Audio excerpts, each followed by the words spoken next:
ายง่ายไปต้องว่าก็ตายเบิกก็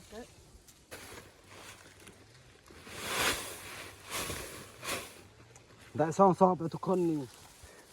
นี่หมดอันนงไม่ใช่จะแต่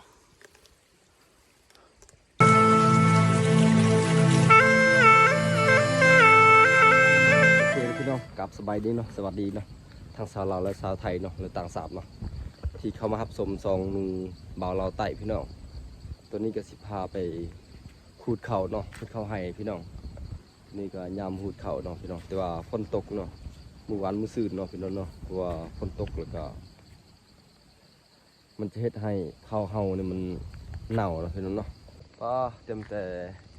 หญ้าพี่น้องโอ้โหรู้เนาะไผ่นี่ก็โมแมนเขาเนาะพี่น้องนี่น่าจะเป็นนูเนาะนูเขามากินมันต้นเนาะพี่น้องที่พาไปขุดเขาพี่น้องเนาะตัวนี้เขาพูดแล้วนะพี่น้องเนาะ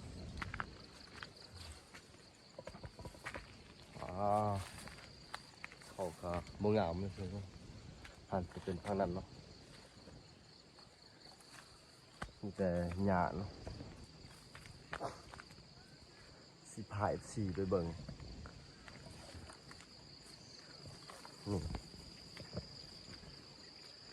นี่จ้ะพองามเลยเจ้า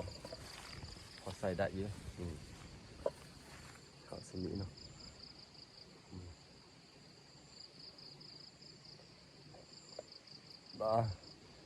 บางบอนกะงามเนาะแต่ว่าบางบอนกะบ่งามพี่น้องว่าเขาเฮ็ดให้เนาะก็บ่คือเฮ็ดนาพี่น้องเฮ็ดนานี่กะมันง่ายอย่างหนึ่งเพราะว่าเขาอนามัยกะบ่หลายเนาะ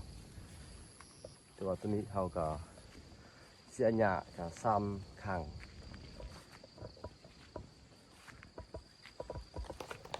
ตัวนี้เพราะว่าเขาเสียหญ้าบ่หลายเนาะหลายข้างเนาะแค่แต่2ข้างก็เลยว่ามันหกเป็นจังซี่แหละเต็มเป็นหญ้า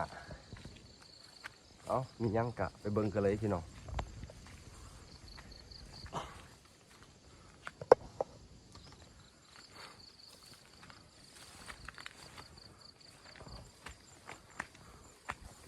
สิพาไปเบิ่งบรรยากาศอีกหอมหนึ่งเนาะบรรยากาศเนาะ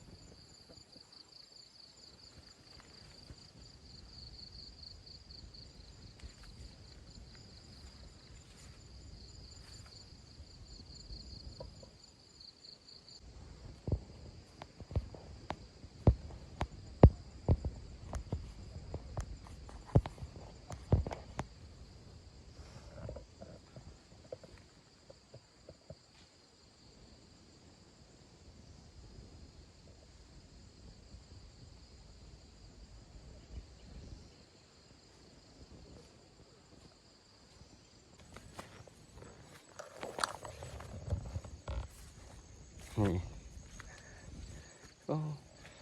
เขามันดกพี่น้องนี่มันดกหมดเนาะเพราะว่าฝนตกเนาะนี่ฝนตก7-8 มื้อเนาะก็เลยเขามันก็มันหล่มเนาะมันดกพี่น้องเขาฝนตกอีกอย่าง4-5 มื้อนี่พอดีจะเก็บบ่ได้นะพี่น้องเมื่อยไหมน้อยนี่นะมาดูคนมาดูเขาเนาะครับบ่งามนี่พี่น้องเต็มแต่หญ้าเนาะโอ้ยปีนี้นี่สิได้หรือบ่จัก4-5 สอบเนาะพี่น้องเนาะยังก็อดเอาเนาะพี่น้องเมื่อยเนาะเฮ็ดก็สักเขาให้แล้วก็ทำซาสิได้เก็บมันก็บ่แม่นง่ายเนาะเก็บเกี่ยวเนาะเมื่อยลีหรอแต่ว่าเฮาบ่เฮ็ดให้ก็บ่มีหน้าเนาะพี่น้องบ่มีหน้าก็เลยว่าเฮ็ดให้เนาะลำบากเนาะพี่น้องเนาะเฮ็ดให้นี่เนาะนี่สิพาไปเบิ่งเนาะเหนื่อยอันนี้ยังไม่หน่อยโอ้โหนี่เขาจะเก็บไว้เนาะเพราะว่าฝนตกไปฮอดแน่เนาะ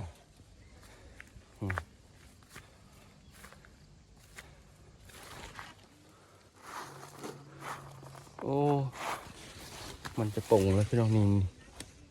มาเบิ่งเนาะนี่เนาะเพราะว่าฝนตกเนาะเห็นบ่ทุกคน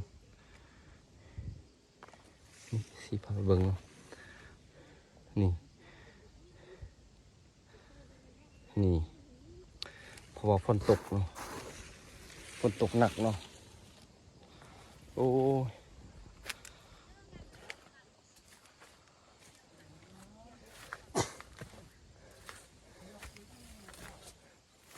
โอ้นี่ปั่นจอกซะเนาะ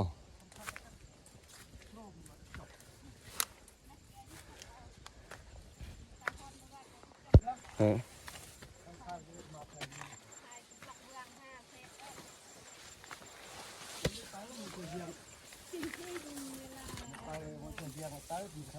เอา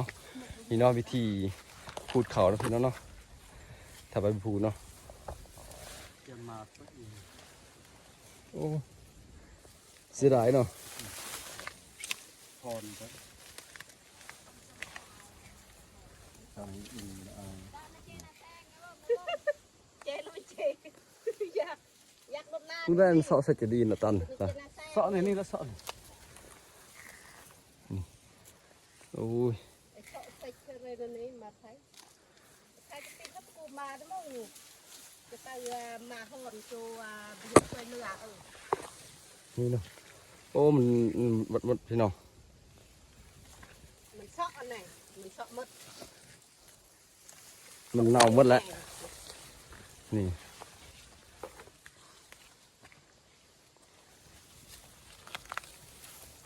เพราะว่าฝนตกหนักเนาะโอ้ยแดดจับโซฟามันเลยโอ้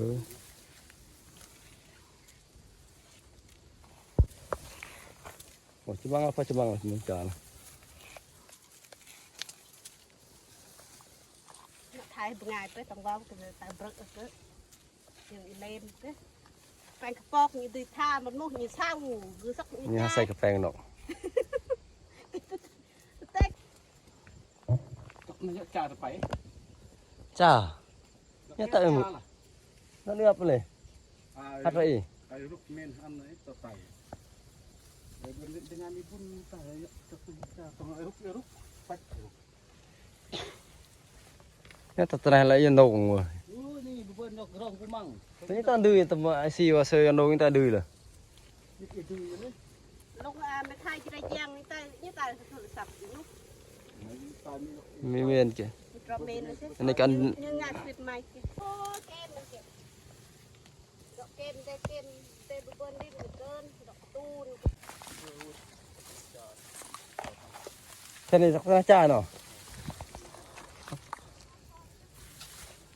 ถ้าเต้นจ้า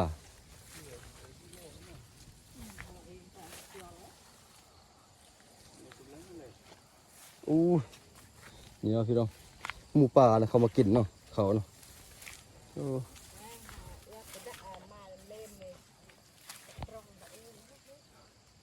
โอ้ยเต็มแต่หมูป่าเนาะหอยหมูป่าเนาะพี่น้องดีเนาะ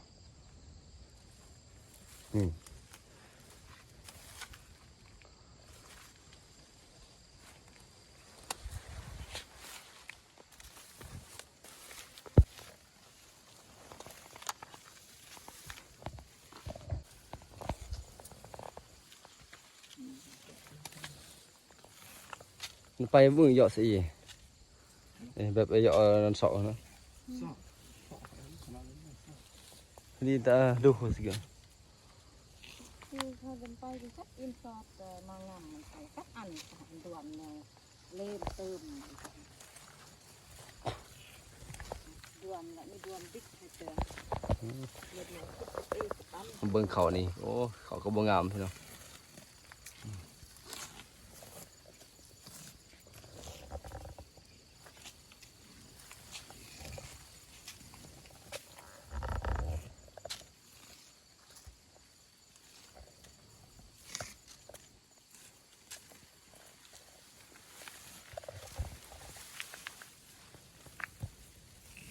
ใส่กระจกเนาะ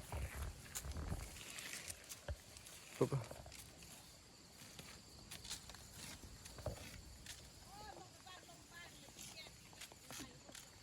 เมืองตัวเงินลมเบาเมือง นี่นาลงเดียว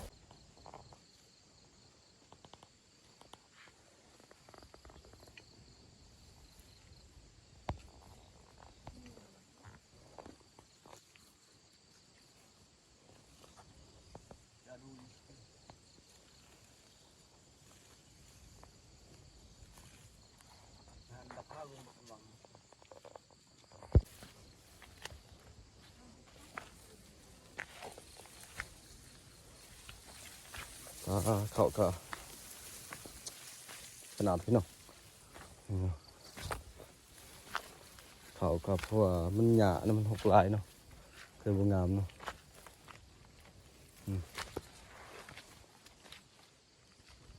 จักสยักไรเนาะเขาบางบอนก็งามอยู่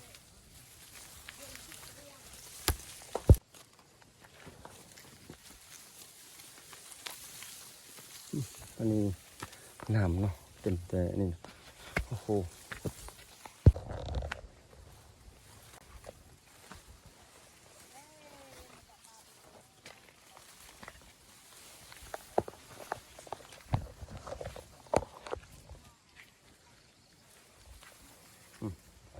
เขานี่จะบางบอนงามอยู่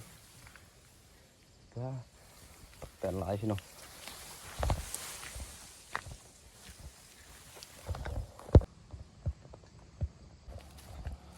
นี่มาทุกคนมาหุดเขาเนาะนี่วิธีหุดเขาแล้วเพื่อนเนาะที่พาไปเบิ่งวิธีหุดเขาเนาะ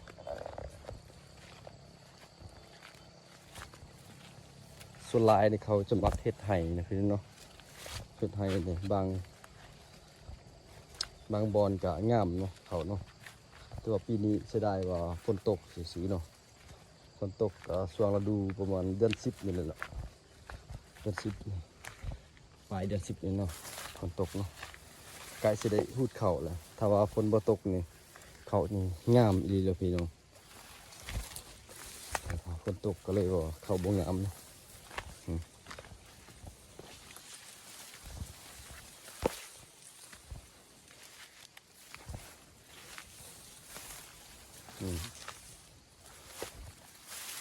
โอ้เสือกระสอบเนาะขาลายอยู่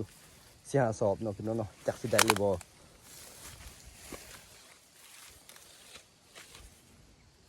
นี่ลุกขึ้นเอาศพมือเอาหยังเนาะ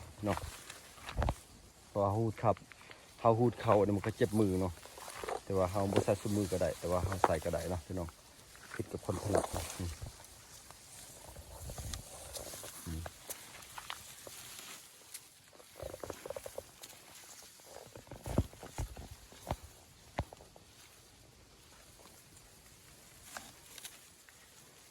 เขาก็เบิ่งนี่พี่น้อง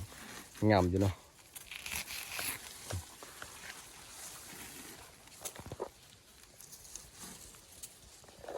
เขาหญ้าเนาะเบิ่งหญ้าก็สูงกว่าเขาเนาะลายกว่าเขาเนาะพี่น้องเพราะว่าช่วงเดือน8 เดือนเก่านะเฮาก็เสียหญ้าบ่ไหวเลยนะพี่น้องเนาะเพราะว่ามันหกลายเนาะเพราะว่าเฮาก็เฮ็ดเวียกหลายเวียกเนาะ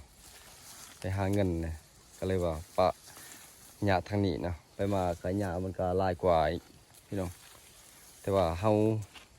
จักสิได้หรือบ่สอบหนึ่งเนาะมาทุกคนมาหุดเขาซอยกันเนาะนี่ตัวนี้ก็เอิ้นว่ากระเจาะเนาะพี่น้องเนาะกระเจาะเนาะนี่ตัวนี้แหละเขาหุดเขาปะไว้อยู่ใส่กระเจาะเนาะพี่น้องเนาะเต็มกระเจาะตัวนี้แล้วก็เฮากระทอกใส่กระสอบเนาะพี่น้องเนาะว่ากระสอบเฮาก็มาลายอยู่นี่กระสอบพี่น้องแต่ว่ามื้อนี้ก็สงสัยสิบ่ได้หยังเนาะเพราะว่าฮอด 2-3 โมงเนาะวันนี้เนาะพี่น้องมาหูดข้าวนำกันเนาะกับเมียเนาะพี่น้องไปวางกามาสวยนูเนาะนูเบาเราไต่พี่น้องนี่พี่น้องสีพาไปหูดเขาเนาะพี่น้องเนาะใส่กระเจาะเนาะ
อันนี้มีกระลง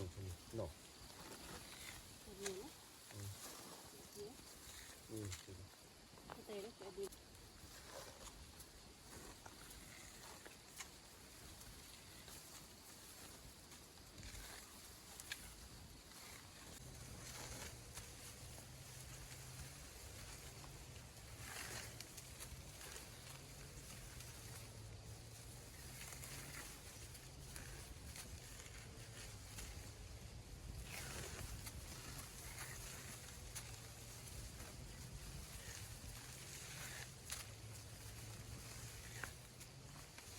ตอนนั้น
ดังพุ่ดัง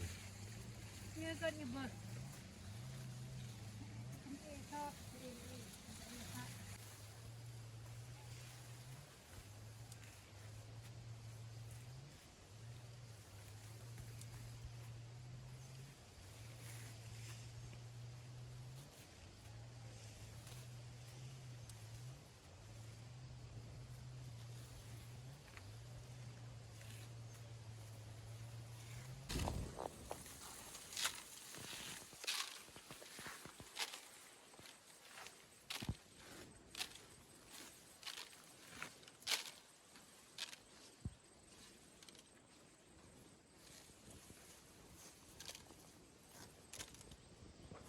โอ้นี่นะทุกคนนี่เนาะจะเป็นหอยหมูป่าเนาะนี่ ว้านี่เนาะพุ่นพี่น้องหอยหมูป่านะมาดูกันเลยพี่น้องนี่เนาะนี่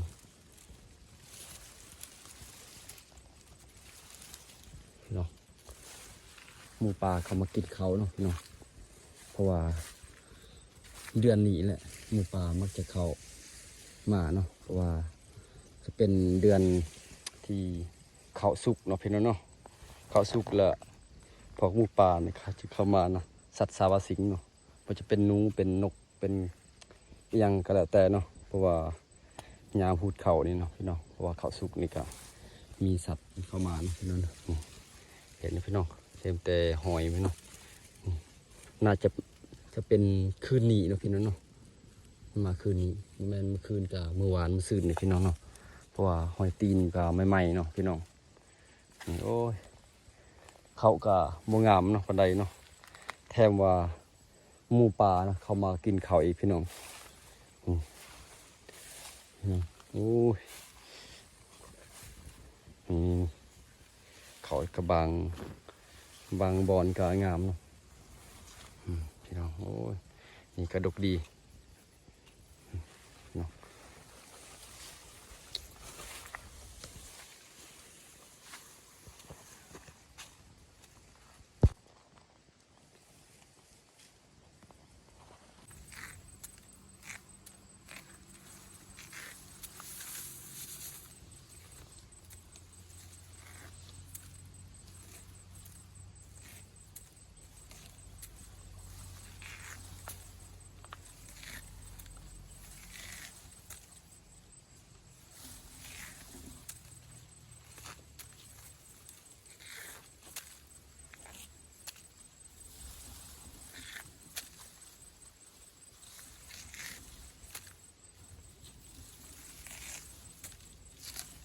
cắt thấy chócเลยตัวnày mình phân rồi chứอย่าphân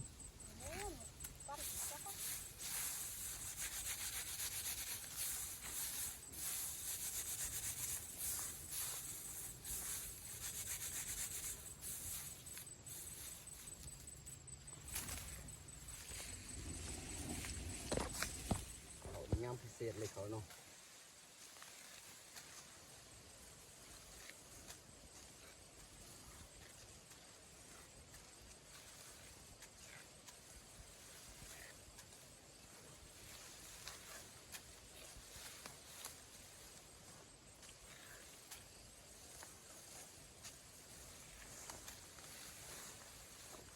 ทำสำนีคู่กบอยู่ได้ด้วย10 สอบสำนี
api ku blow happy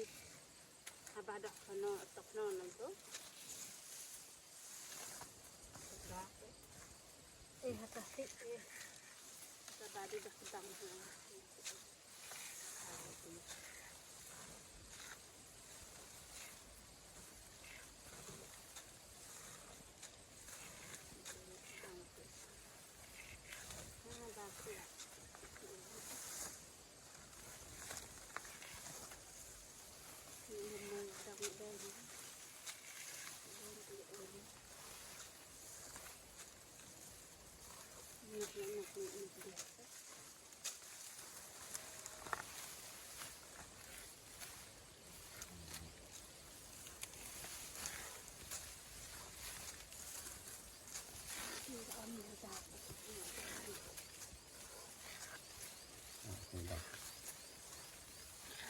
จะดีโจมไปด้วย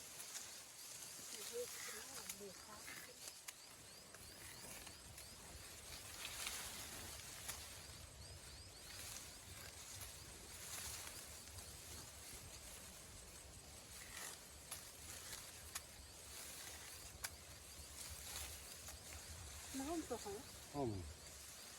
ต้องเอาเลยมันก็ต่อขึ้นต่อไปมาตอง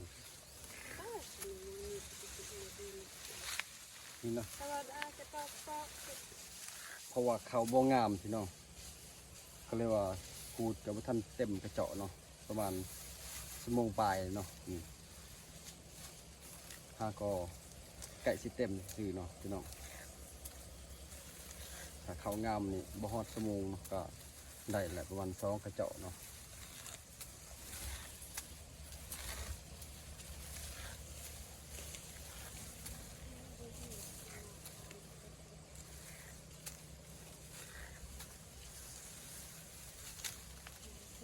มดให้นี่จักสิได้หรือบ่10 ศอก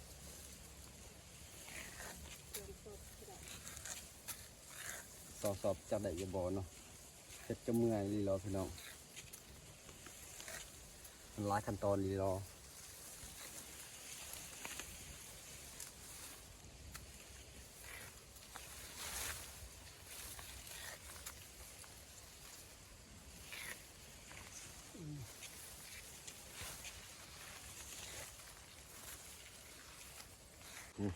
มันเต็มเลยทุกคนเพราะว่าใจจะเต็มเนาะค่อยๆทอกใส่สอบก่อนพี่น้องเพราะว่ามันหนักเนาะ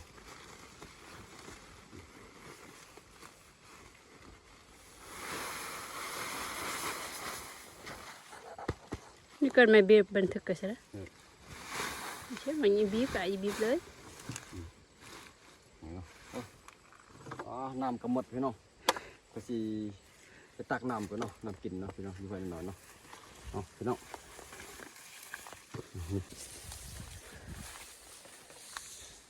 สิพาไปตักน้ำก่อนเนาะเพราะว่าน้ำกินก็หมดเนาะ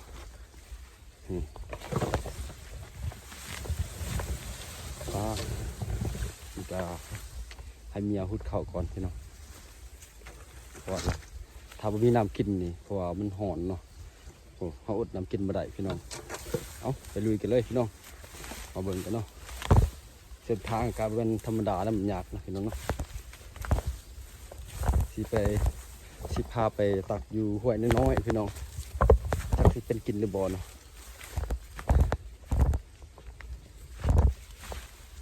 ว้า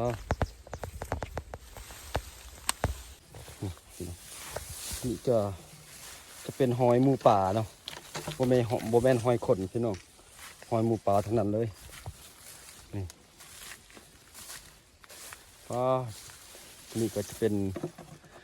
นี่เครือมันเผาเนาะพี่น้องเนาะเดือน11 12เนาะจะได้กินเนาะพี่น้องเนาะพร้อมหวานนะพี่น้องเขาอยู่นี่ก็งามอยู่ได้นี่พอใส่ได้พี่น้องแต่ว่าหมูป่าเขามากินถ้าเฮาขุดเขาบ่ไหวเนาะพี่น้องเนาะแล้วซานี่ก็มัดไถหมูป่าเนาะให้ซับมากินก่อนเนาะพี่น้องเนาะนั่นเฮาก็ต้องแบบเล่งเนาะให้มันแล้วเนาะมันแล้วไหวเนาะประมาณนี่พี่น้องมาเบิ่งเนาะโอ้ยนี่จะเป็นมักบวบเนาะเห็นบ่พี่น้องมักบวบยักษ์พี่น้องนี่เนาะนี่แต่ว่าใหญ่สำนีกะยังอ่อนอยู่พี่น้องบ่ทันแก่ได้นี่จังน้อยสิเก็บมากินเนาะพี่น้องเนาะหลังจากสิเมื่อตูบเนาะนี่ตัวนี้กะยังหูดเข่าอยู่พี่น้องนี่โอ้หมักทั่วเนาะนี่กะเป็นมากอยู่แต่ว่าบ่ทันหลายนะพี่น้องยังอ่อนๆเนาะพี่น้องยังน้อยๆนะพี่น้องโอ้ทำสิกินเนาะพี่น้องหลังจากหูดเข่าแล้วนี่สิได้กินถั่วพี่น้องเฮ็ดให้เนาะก็ดีอย่างหนึ่งนะพี่น้องเนาะเพราะว่าของปลูกของฝังนี่เป็นมะถั่วนะพี่น้องนี่เห็นพี่น้องสิกินให้เบิ่งเนาะพี่น้องแซ่บเลยนะอ่อนๆเลยแซ่บเลยนี่คนจะบอก เนาะ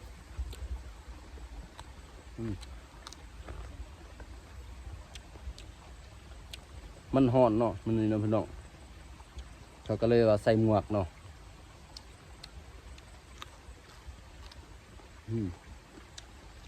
ซ้ำนี้ผู้ที่ต่ำเนาะพี่น้องเขาต่ำกินกับข้าวก็ได้นะพี่น้องแบบเดิม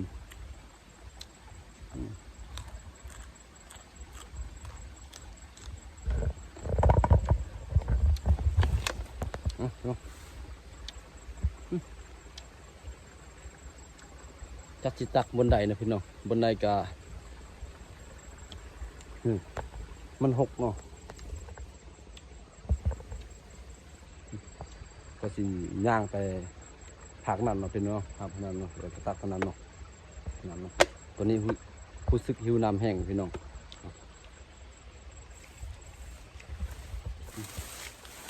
โอ้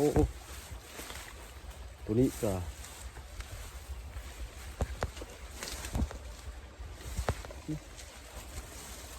คงใส่สิไปบ่ได้พี่น้องนี่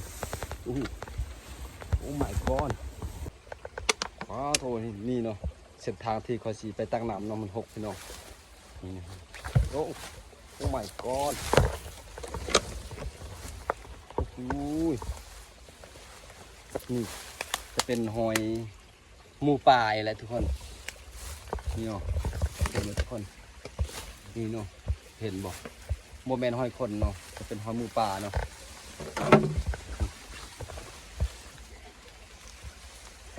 โอ้โหนี่เนาะสุดตักอยู่นี่เนาะตัว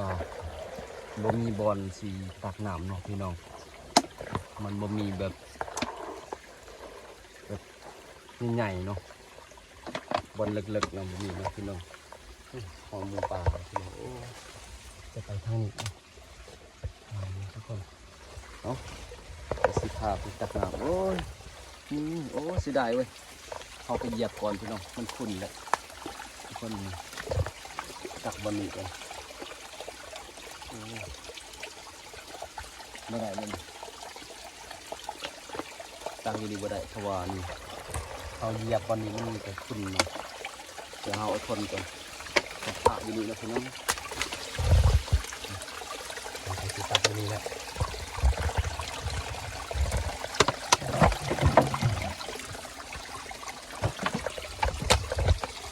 เขาตักเลยนะ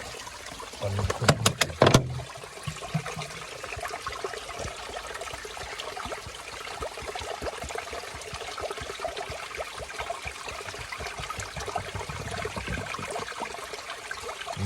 เต็มเลยทุกคนโอ้โหน้ำมิเศษจังเลยเนาะนี่น้ำใสเนาะพี่น้องเราก็จะมากินก่อนเนาะพี่น้องเนาะนี่เนาะเพราะว่าเราคิวน้ำไปดนเนาะพี่น้องเนาะ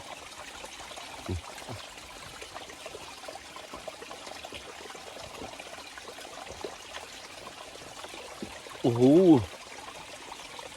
เย็นจัดเนาะพี่น้องเนาะเพราะว่าน้ำธรรมศาสตร์นี่เนาะเพราะว่ามันผ่านลายเนาะลายบอลเนาะพี่น้องเนาะแล้วมันเย็นพี่น้องเนาะโอ้ยนี่เนาะหลังจากเราตักน้ำเรียบร้อยเนาะพี่น้องเนาะเราก็สิเมื่อเนาะเพราะว่าภรรยาเนาะเมียเราก็อยากกินน้ำแห้งเนาะพี่น้องเนาะเยอะ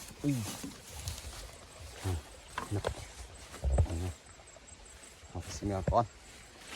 มาหุดเข่าพี่น้องโอ้โหจนว่าลืมเส้นทางเนาะที่ว่าตัวเองไปเนาะ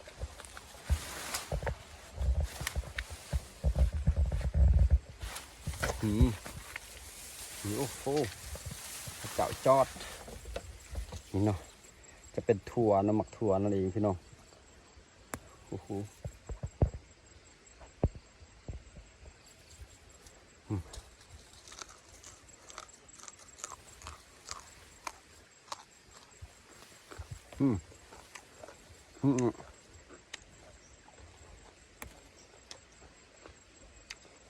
มันยังหน่อยเนาะยังอ่อนพี่น้องนี่เนาะเห็นบ่ยังอ่อนอยู่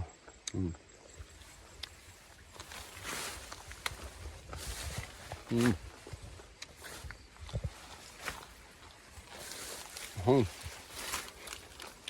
า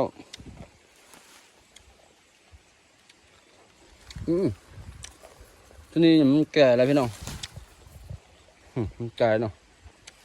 ถ้าจะต้มเนาะต้มแล้วมากินในมันเองพี่น้องกินในมันก็ได้เนาะ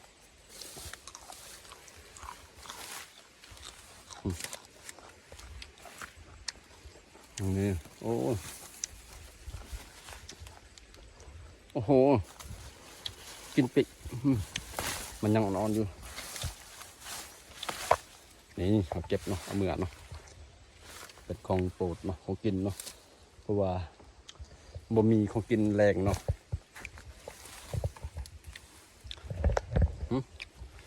ถวายคน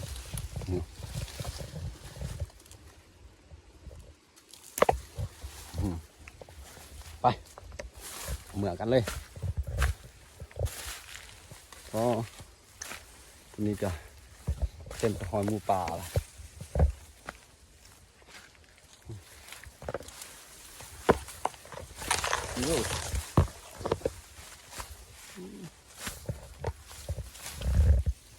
ตีพัดไปเหยียบเขานะพี่น้องนี่โอ้โหเสียดายเนาะ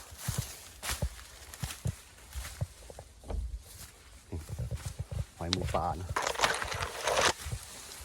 ถ้าเฮามันเฮาไปเลาะยิงน่าจะได้นะทุกคนแต่ว่าบ่เห็นเนาะเพราะว่า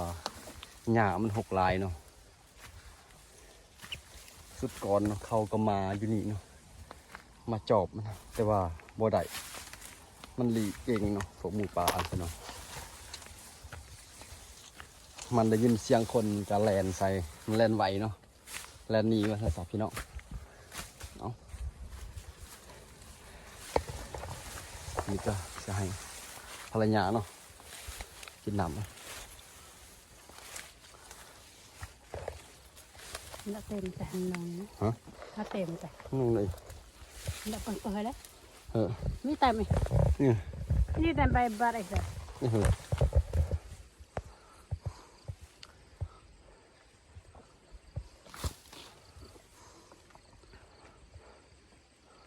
โอ้เมื่อยไปใจหึจ้ะนี่หมดอันนองไม่ใช่จะแต่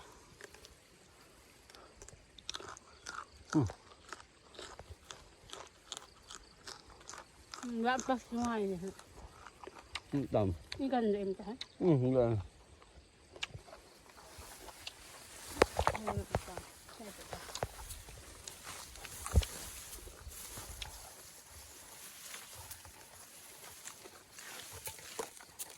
มีเจ็ดซอส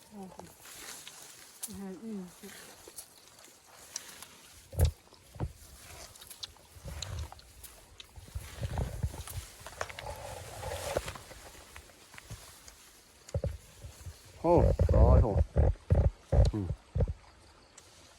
จะเป็นไฮเขาเนาะ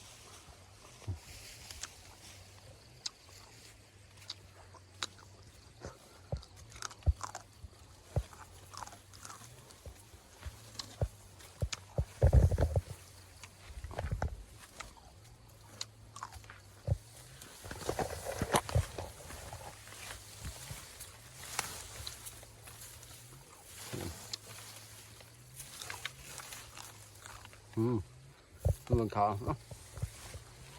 มันงามนะงามเหรอ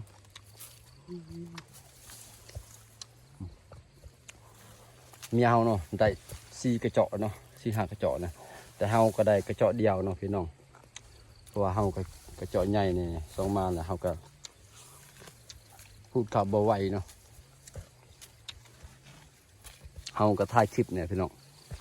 ก็เลยว่าเฮ็ดคลิปเนี่ยแล้วก็พูดเขานำไปนำพี่น้องเนาะไปพูดเขากันพี่น้อง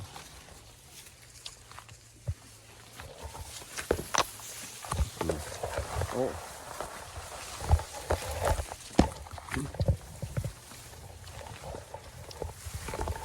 เป็นเงินนี่ก็ยังงามอยู่ด้วยสมีพี่น้องเพราะว่ายามนี้นะ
ส่วนนี้ ก็ในอันสดในก็ อ๋อ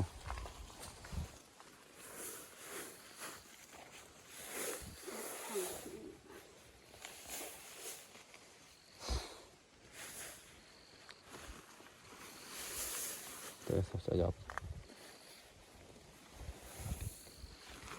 så anke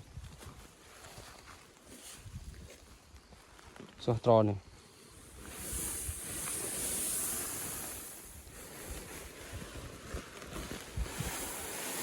นี่ดี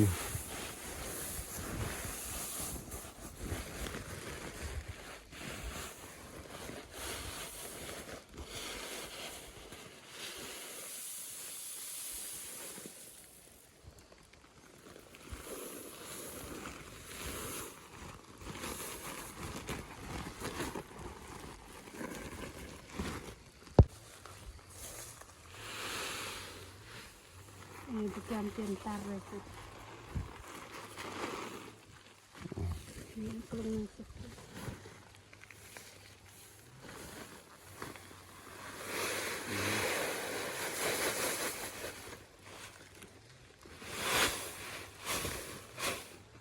ได้ซ่องซอบไปทุกคนนี่ เต็มหัวสอง ตอนนี้ก็เมื่อยพี่น้องนี่การพักผ่อนเนาะเมื่อยเนาะโอ้วินหัวเนาะเพราะว่ามันแดดลายมันสั่นแล้ว ก็ใส่ไปนั่ง บ่ทันได้ซองสอบพี่น้อง2 คนเนาะโอ้เพราะว่าเข้าบ่งามเนาะ ใส่แบบนี้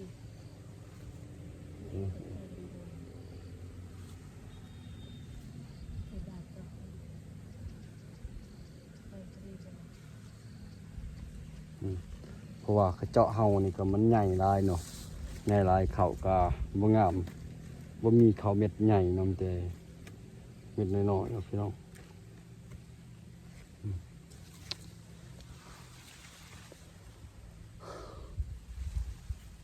จะได้เมื่อยบ่เฮ้ยเนาะมา2 คนเนาะพี่น้องมาหุดเข้ากับเมียพี่น้องว่าจักสิได้เท่าใดเนาะกันได้4-5 สอบก็ใครแน่ติบ่เมื่อยเนาะยันบ่ได้ กันได้สอบใหญ่ๆ นี่สอบก็ใหญ่เนาะซื้อประมาณ10 ไปกว่าสอบเนาะจักสิได้หรือบ่พี่น้องโอ้ลงทุนก็หลายเนาะเฮ็ดเวียก เจ็บบันเอาเลยนะบันเอาตัวดักลงนะ เฮ็ดไส ใส่ในดงเจตอนนี้ไม่แห้งตอนนี้นี่มือมากนะจะเกิดใส่กันนี่จะตักตักคอยสอด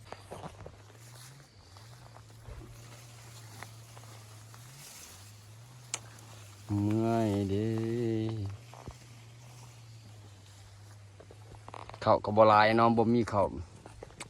มีแต่หญ้าอ้อยต้อย เป็นอย่างจะคมสิค่ะ เพราะว่าตอนเสียหญ้าเนาะเฮาก็ขี้คร้านเสียหญ้าเนาะเฮาก็เสียแบบธรรมดาพี่น้องก็เลยว่าไปมามันหกเนาะ